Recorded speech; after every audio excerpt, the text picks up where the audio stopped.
I said, if I were black, they'd have killed me a long time ago. And if I were black and saying the things I say, I wouldn't be alive. Bullshit! No, you're not gonna say I'm sorry there's racism. No, I do not have to ask you nicely. I consider this exercise an injection of the live virus of racism.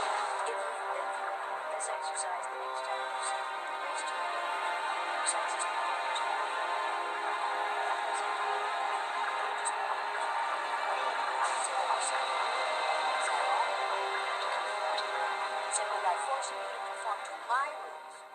I watched my students become what I told them they were.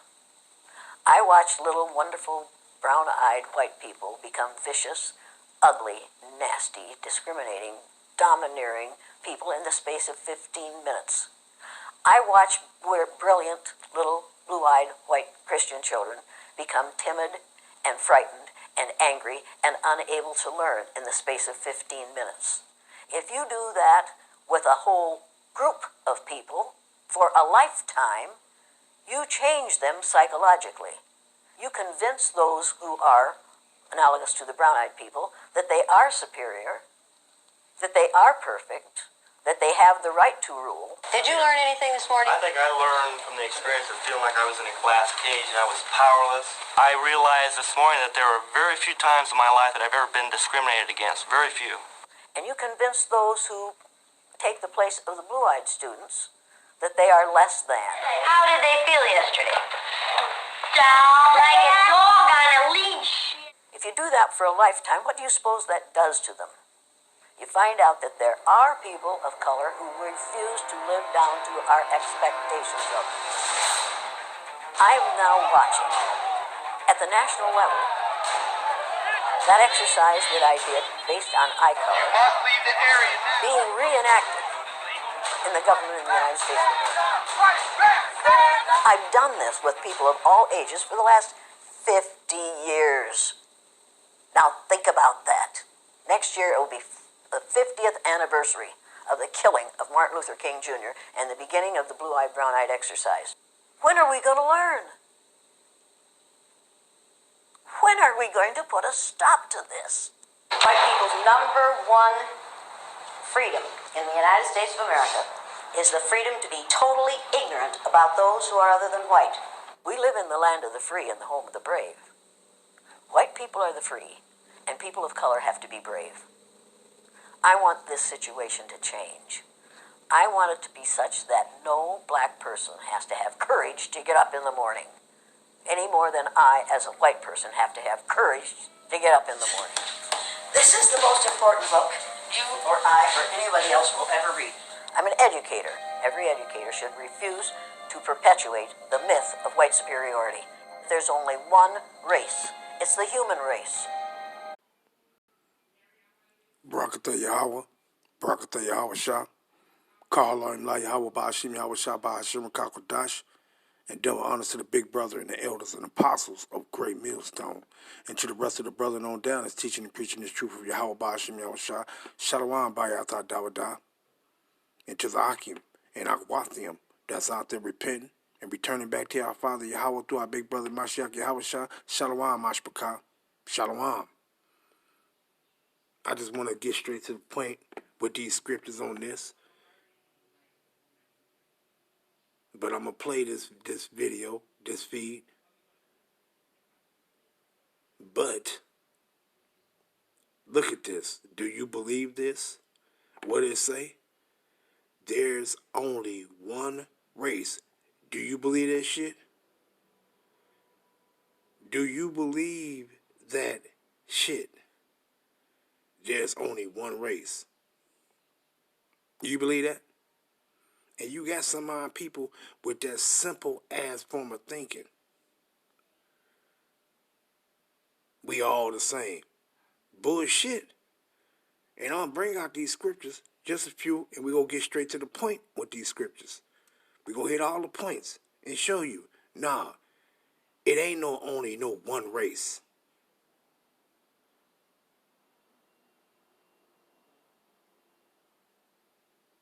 It ain't only one race.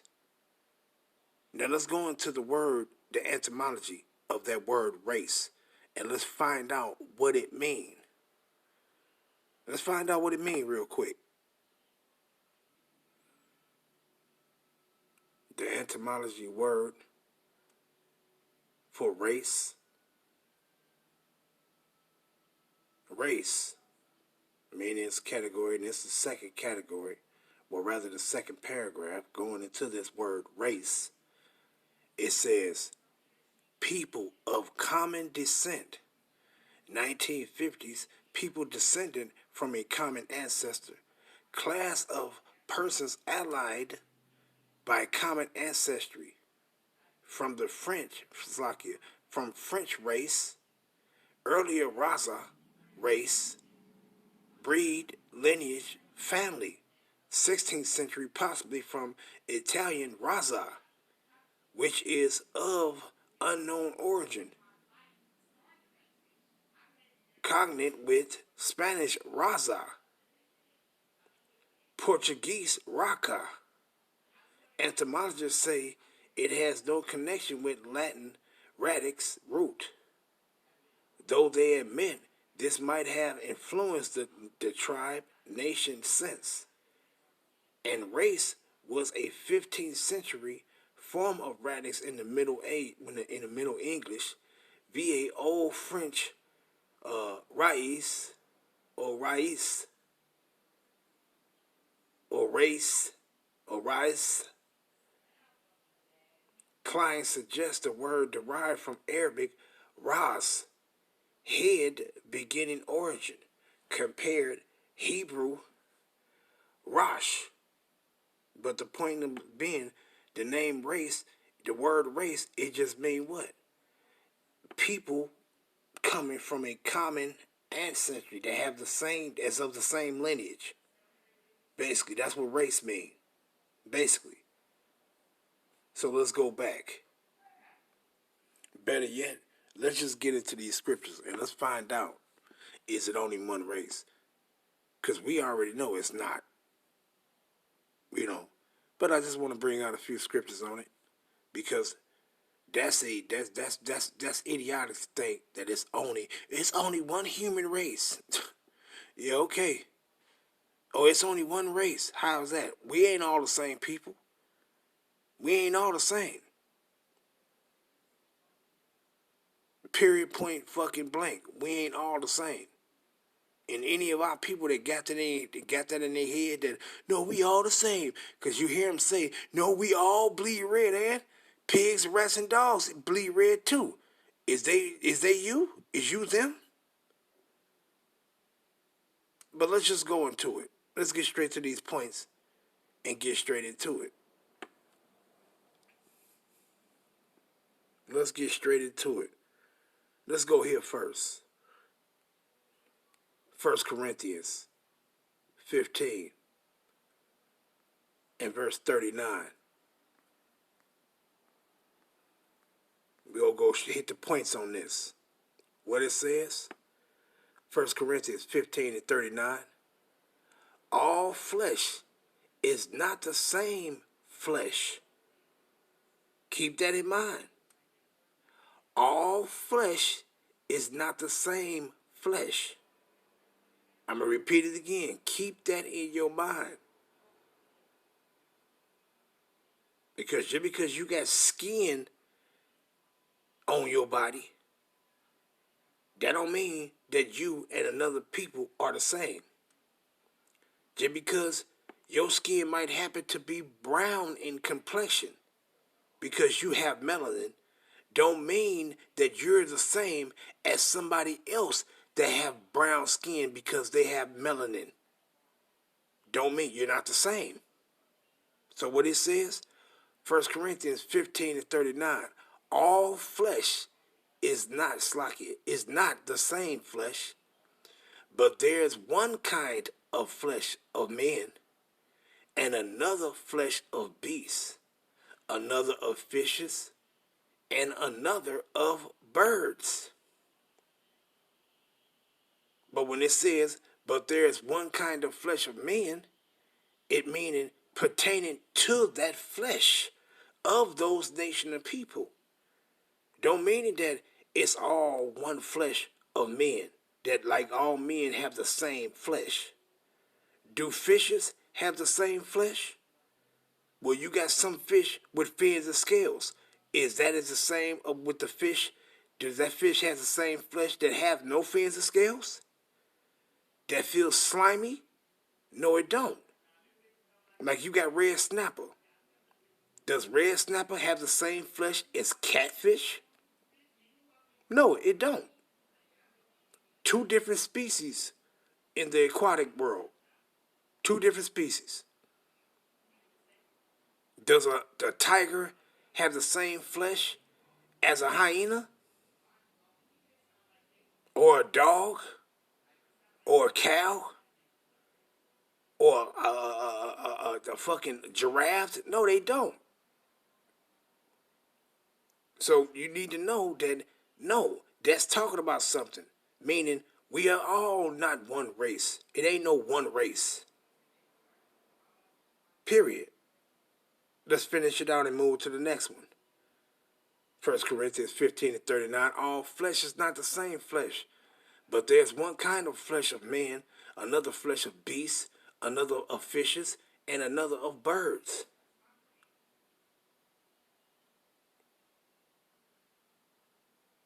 All birds are not the same.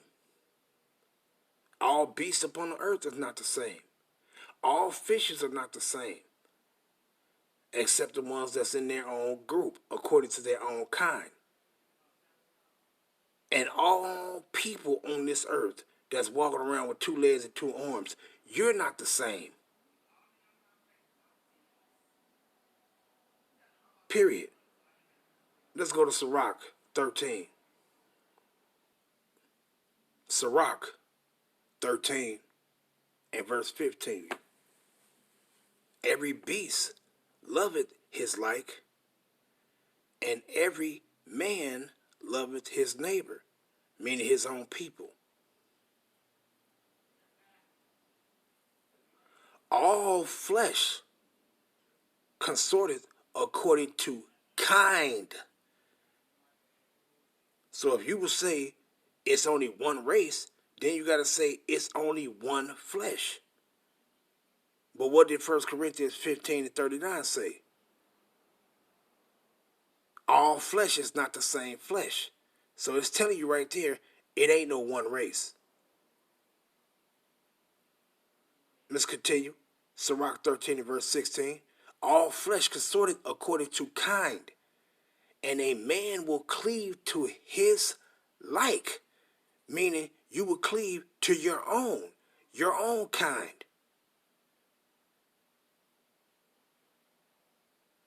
That's why the Most High said, that's why Yahweh Ba'ashim Yahushua say that you should prefer, paraphrase it, but you should prefer no people over your own. Because ain't no such thing as no one race. We ain't all the motherfuckers same. Because if that's the case, then everybody is the children of Yahweh. Ba'ashim Yahushua. No, ain't no everybody, no children of these damn heathens ain't my brothers and sisters. Period. My brothers and sisters is another Israelite. And preferably those that believe in Yahweh Ba'ashim Yahushua.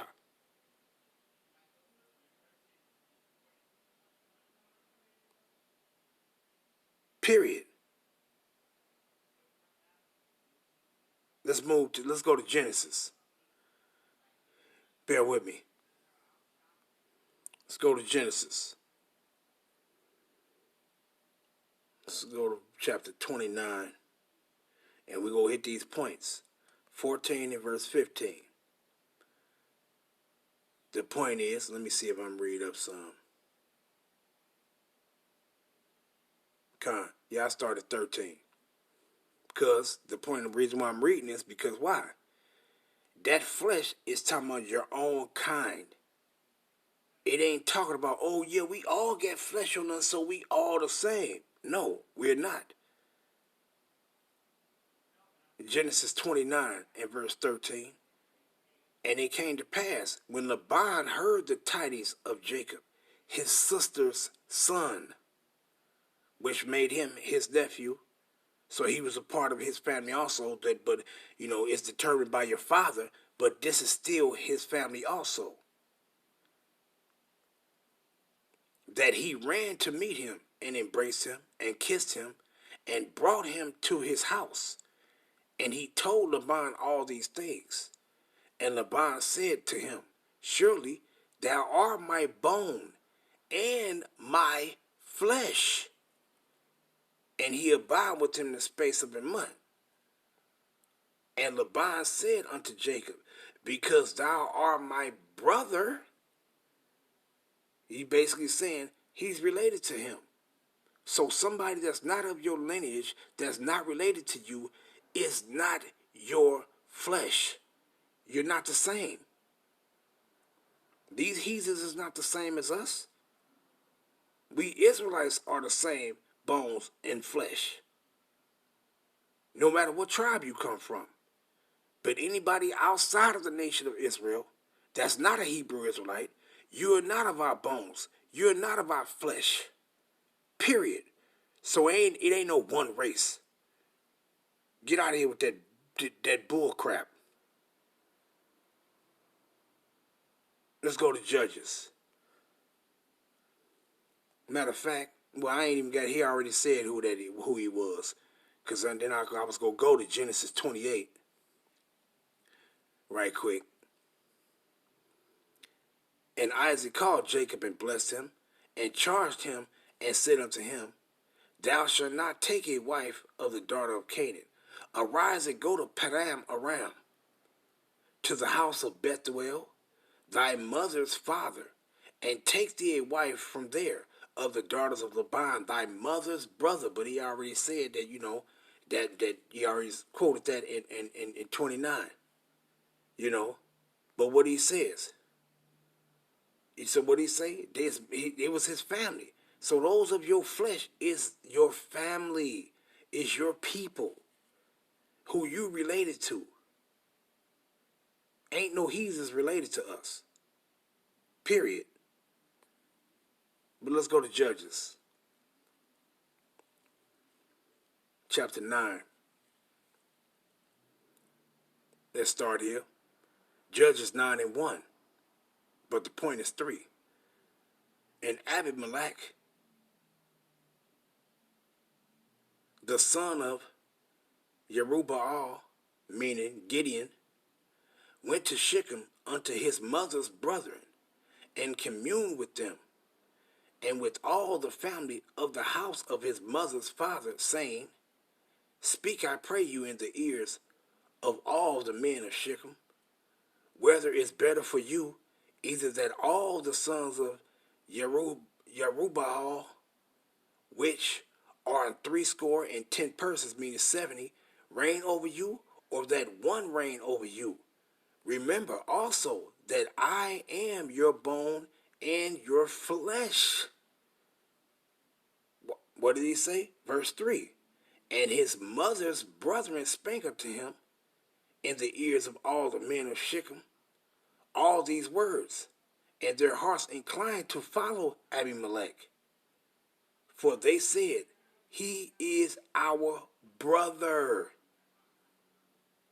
So when it said in 1 Corinthians 15 and verse 39, for all flesh is not the same flesh, you damn right all flesh ain't the same flesh. Your flesh is those that are of your nation, your people, people that you're related to. Period. And it ain't got nothing to do with no heathen. Period. At all. Now, let's continue. Let's go to 2 Samuel. Just a few that I jotted down. Let's go to 2 Samuel. I go to 5 next. Let's go to 19. And read that. 19 and verse 12 is the point. But we gonna start at we'll start at 11. And King David sent to Zadok and to Abiathar the priests, saying, speaking to the elders of Judah, saying, why are ye the last to bring the king back to his house, seeing the speech of all Israel is come to the king, even to his house? Verse 12, ye are my brethren, ye are my bones and my flesh. Wherefore then are ye the last to bring the king back? So what did he say? Who did he say was his bones and his flesh? Other Israelites. Period. Let's go to verse 5. 2 Samuel chapter 5 and verse 1. Just get straight to the point. Then came all the tribes of Israel to David unto Hebron, and spake, saying, behold, we are thy bone and thy flesh. So anybody that's not an Israelite, could they come and say to him, we are your bone and thy flesh? No, they can't. Let's continue. Just a few more. Let's go to Ephesians 5. And the point is 30.